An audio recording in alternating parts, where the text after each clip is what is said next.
Shoe store Karen demands we accept dirty shoes. Gets denied by 3 managers. Long story, but I felt like sharing. I currently work in a shoe department area. This all started with this guy wanting to purchase shoes that I clearly remember just putting out for display. Brand new. I looked down at the shoes and asked him if he was sure he wanted those exact ones because they looked a bit tight on him. I can tell he thought about it for a second before Mother Dear said something along the lines of, "They're fine. If you like them, go ahead and just get them. They're your usual size, so it doesn't matter. You just buy them. I think they're perfect for you." So of course the guy listened to her and decided he wanted to take them anyways and wear them out. I asked him again, warning him that if he wears them out and damages them, there's no returning them. This time he didn't even think, he just looked at his mom and said it was okay. Alright, whatever. I ring him up and they leave. Skip 2 days later and the same guy comes in wanting to return the shoes that he just bought because they didn't fit him from one side. When I opened the box and take a look at them, they were used, like really used. I looked at him and he immediately began claiming that they had been sold to him like that, and the reason why they were messed up is because they were on display,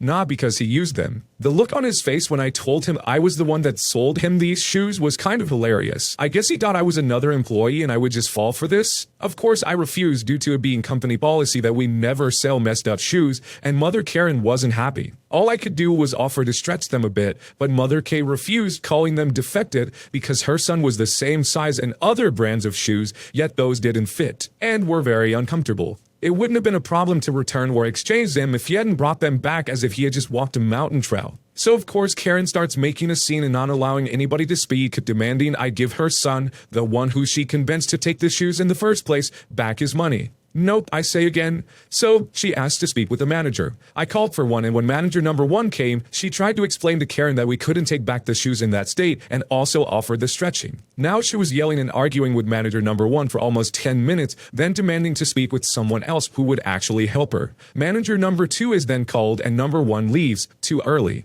Mother Karen turns to me and my coworker yelling at us, calling us names, so we just turn our backs to her like we're instructed to do while waiting for a manager. She begins to forcibly poke my coworker, trying to turn her around before said coworker leaves to help someone else. Unfortunately for me, Mother Karen became worse, getting in my face and getting even closer whenever I would back up. She started yelling and calling me rude, saying that I would do the same if it were my money and how she returns used shoes all the time in all stores, including this one. All while her son sat there waiting and the father scrolling through his phone acting as if nothing was going on. About 5 minutes passed and manager number 2 came and with no surprise told the woman the exact same thing, but this time around Mother Karen agrees to leave the shoes to stretch before peacefully leaving. I honestly don't know what number 2 told her to get her to calm down. My guess is that she may have implied that we would accept the return when we weren't listening. Skip to another 2 or 3 days and the guy comes back to pick up and try on the shoes. The first thing he does after sitting down is call Mother K, who tells him to speak with another manager, number 3.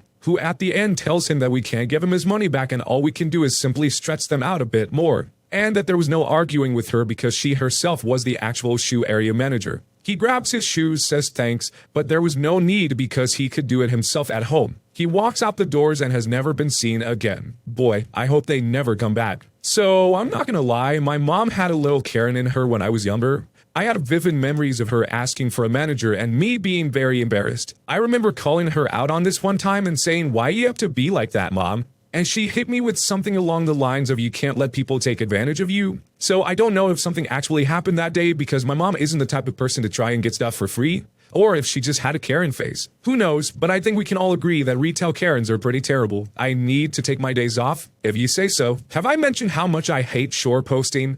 For those that haven't seen my previous malicious compliance, I will create a brief background. During my time in the Navy, I was posted to a shore-based workshop with more people than it needed. Micromanagement ensues. So on this given day in the workshop at the morning muster, the chief announces anyone with more than 30 days annual leave needs to start taking leave to get their leave balance down. Me with 75 days at the time. Why? It's a directive from the chief of Navy. So me being me, I go and look up the books, specifically the Pay and Condition Manual, aka Pac-Man. Fast forward 3 days. I get called into the chief's office. "Why haven't you put in for leave?" "I don't want to." "Didn't you hear me say it was a directive from the chief of Navy?" "Yes, but that directive isn't lawful." You can see the chief's blood pressure visibly rising at this point. "What the heck do you mean?" "In accordance with Pac-Man," I quoted the specific reference, "I cannot be compelled to take annual leave," which was followed by him telling me to get out. To be honest, by this stage, I was just seeing how many buttons I could push. In that workshop, we had to make our own entertainment. 2 hours later, I was called up to my divisional officer, DO. The conversation was more or less carbon copy of the conversation I just had with my chief. Perhaps a little less four-letter Anglo-Saxon verbiage. For the next week, I didn't hear a peep, but I knew this wasn't over. I have planned the next few things I can do and will do depending on how my chain of command proceeds. The next week, one of my petty officers, being from New Zealand originally, we naturally called him Kiwi, came back from leave. We had worked together a few times and had a good rapport as a result, so my chief sent him to try and thwart my evil plans. 50 degrees, daddy, we need to chat. Hey Kiwi, they sending in the big guns to beat me down now, huh? So you know what this is about? Yup. Do you realize they're talking about charging you? What's the charge? Failure to comply with a lawful general order. The order isn't lawful. The charge wouldn't stick. Even if it did, what would the punishment be? Stoppage of leave? You are just doing this to cause problems, aren't you? No, I genuinely don't want to take leave. I can't really afford to go anywhere, so I'd just be spending a week sitting on my butt bored as hell. I can do that here and not lose any of my accrued leave. Okay, you don't have to take all of your leave at once, just start taking some. It could take the heat off the entire chain of command, and those above might be less inclined to launch you into space without the benefit of a spacesuit. Okay, Kiwi, I'll think about it. I had actually thought about it.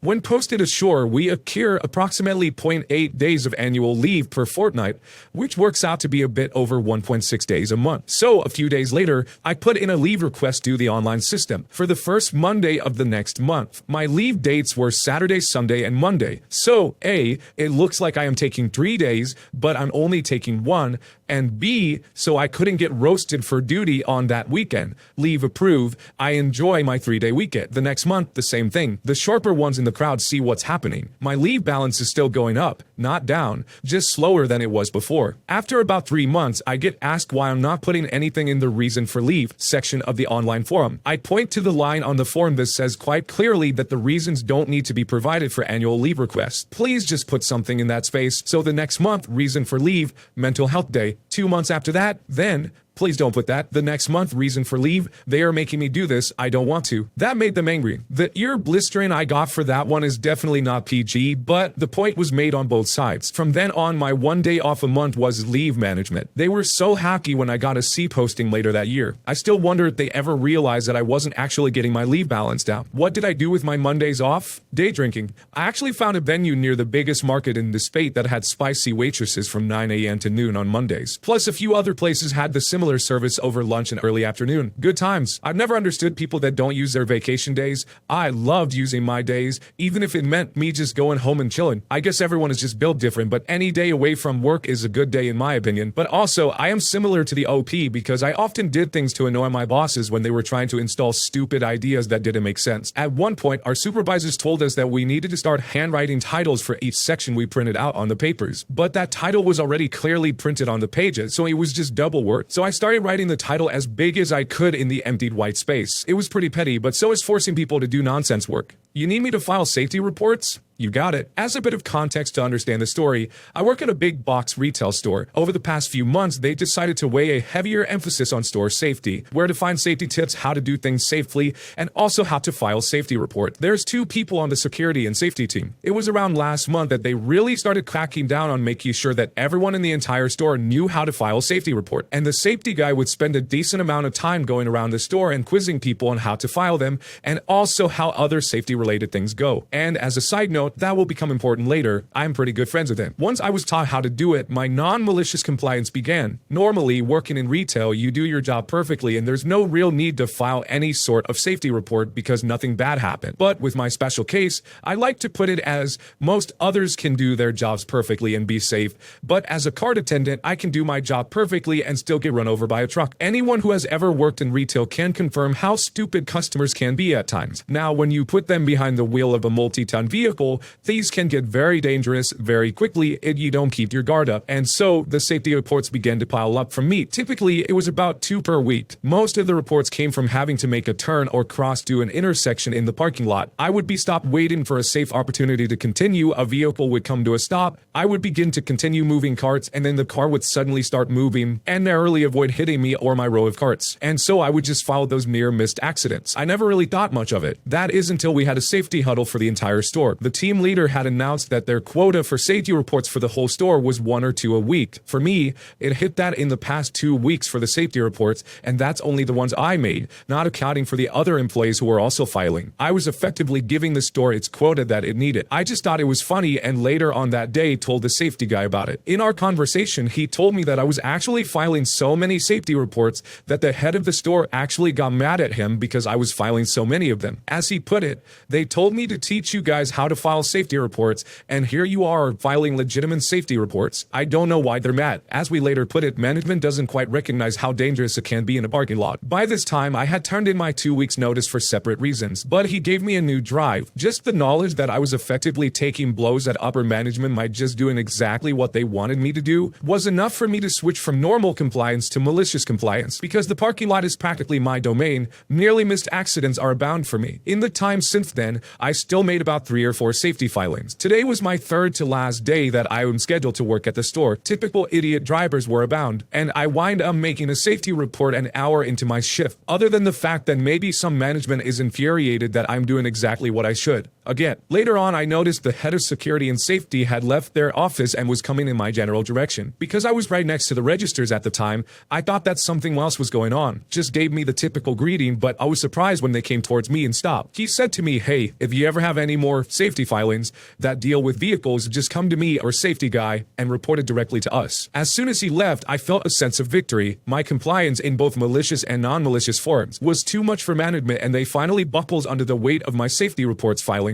I was almost laughing at the thought. I told a few coworkers about it, and all of them agreed with me that it was hilarious. The guy with the most dangerous job just got asked to stop making safety reports on the most dangerous aspect of their job because they were filing so many. As I said before, I already have my 2 weeks in, and I only have 2 more working days to go, so I don't really care that this feels unusual and not right. I'm just happy to move on to a new job. And in case anyone is wondering, yes, I did have to go to the head of safety and security during my shift today because someone almost hit the cart pusher later in my shift. Edit 1. Looks like the reason they don't want me filing is because I filed 10 reports that had to deal with vehicles in a month, and the most they can do is tell me to slow down and pay attention. If you've never worked pushing carts before, you might not know how terrible a parking lot can be. I used to do this in my teen years, and man, I had cars almost hit me, people complain about carts hitting their cars, and sketchy people asking you random questions. But my worst experience was Army recruiters. This one time, an Army recruiter pulled up to me while I was pushing carts and said, "Hey man, you ever think about joining the Army?" To which I replied, "Nope, it's not my thing, man. Army is nothing that interests me." I don't think he liked that response, so you said, "You don't want to fight for your country?" Nope. At this point, he points to the passenger in his car,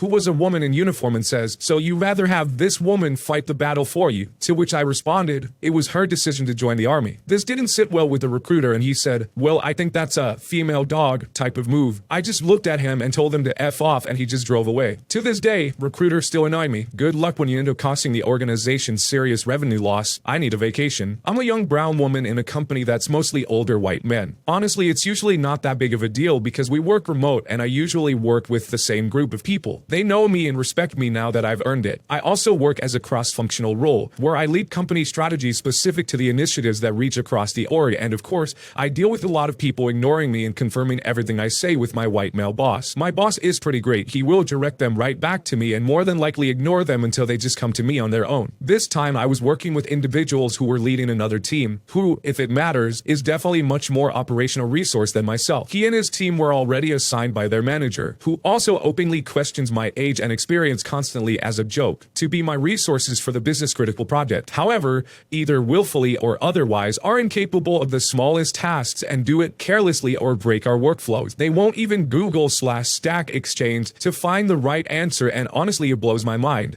I've decided it's better to just do it for them and not take credit, because otherwise it would be weeks off track and still incomplete. Every week they have questions that the team lead sends in an email to my boss with me copied that I will answer because it's my freaking initiative. And mind you, I was hired for this role because I'm considered a thought leader in my field, and my boss does not have a clue to be able to answer it even if he wanted to, nor does he care.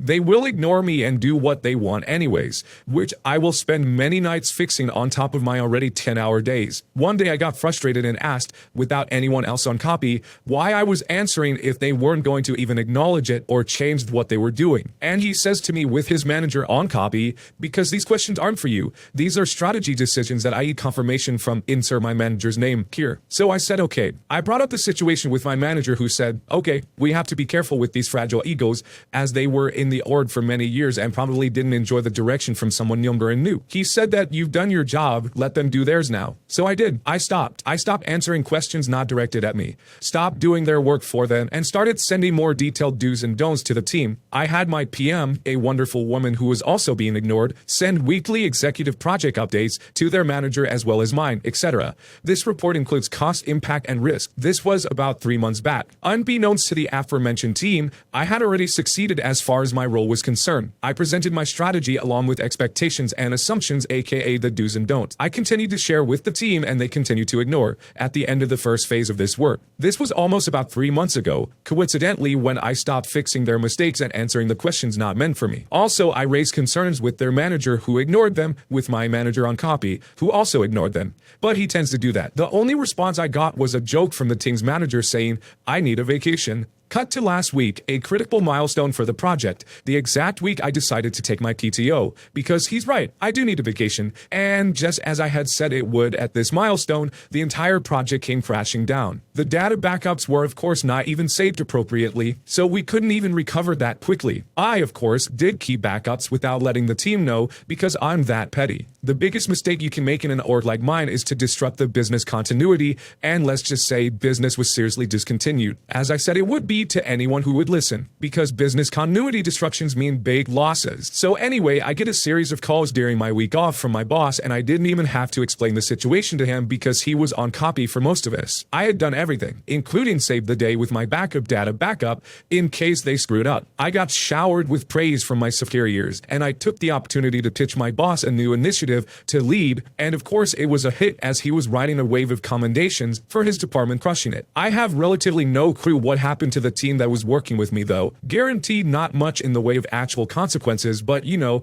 they were under fire and will be for a long time. Edit 1. Wow, thanks guys, your comments and messages were so nice to read.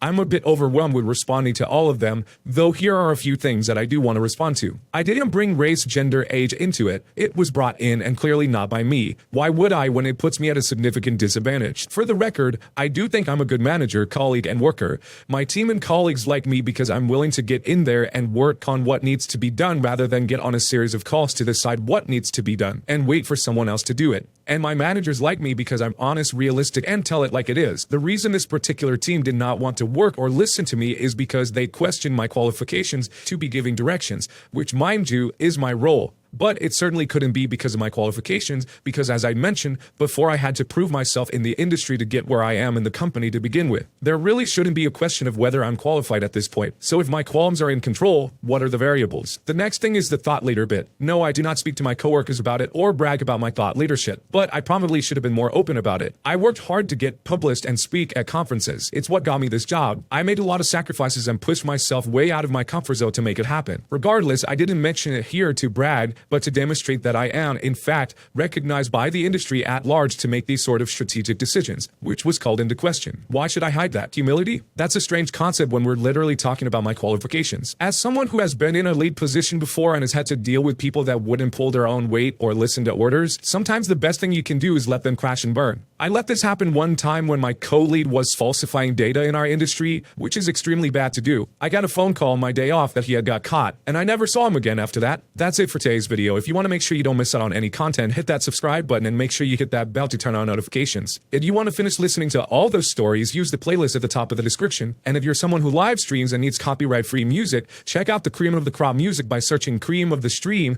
on Spotify or whatever music platform you choose. Remember, it's free.